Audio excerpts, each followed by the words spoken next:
Будущее страны, несомненно, в руках молодых, амбициозных и талантливых ученых. Здесь начинается наука. Современный инжиниринговый центр техники и инноваций на базе Ингушского государственного университета открылся в 2016 году. Таких мощных проектов по всей стране только 70. В современных лабораториях молодые ученые-химики создают материалы для производственных нужд страны. Пока одни химики работают над очередной партией сорбентов, другие проверяют готовые материалы в деле. В специальном сосуде ученые имитировали загрязненную нефтью воду. Терморасширенный графит должен превратить эту жидкость в кристально чистую, делится Рашид Костоев. Берем загрязненную воду, нефть, и туда наливаем в колб. Обращаем внимание, у нас происходит поглощение нефти. То есть, другими словами, у нас происходит очистка воды.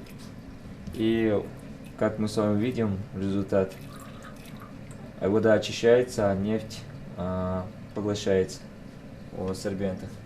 Высококачественные сорбционные материалы нового поколения применяются в очистке питьевой воды, природных вод, включая родниковые, речные и морские. Фильтруют их от тяжелых металлов.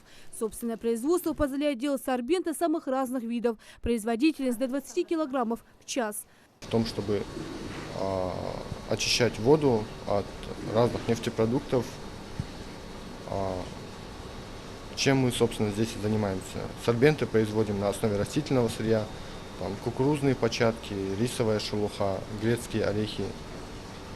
Также у нас есть отдельная установка, которая производит сорбенты на основе терморасширенного графита, сырьем для которого является термоокисленный, то есть не термосерно-окисленный графит. Здесь важна каждая деталь. Вся работа химиков проходит в едином ритме. Только так можно получить желаемый результат. Нанотехнологии, которые здесь производятся, применяются в растениеводстве, ветеринарной медицине, в хранении и упаковке хозяйственной продукции. Еще одной гордостью химиков является производство фуллерен, содержащее сажу на установке дугового синтеза. Мы пропускаем электрический ток через графитовые стержни, и между ними возникает электрическая дуга. В этой электрической дуге происходит испарение графита, который трансформируется в фуллерены. То есть определенное количество графита перестраивается в фуллерен. Фуллерен – это молекулярные соединения, необходимые для сорбентов, лекарств и полимерных материалов. Они улучшают качество продукции. Фуллерен, содержащий сажи, здесь производят до 4 килограмм за 20 часов. Современное оборудование позволяет все точно рассчитывать. Электрическую дугу, которая возникла между двумя графитами. В данном случае у нас происходит испарение правого графита, потому что здесь зеркальное отображение. И что? Атмосфера у нас внутри гелий. Это инертный газ, который позволяет сохранить, чтобы графит не мог взаимодействовать с компонентами воздуха, кислород, азот и так далее.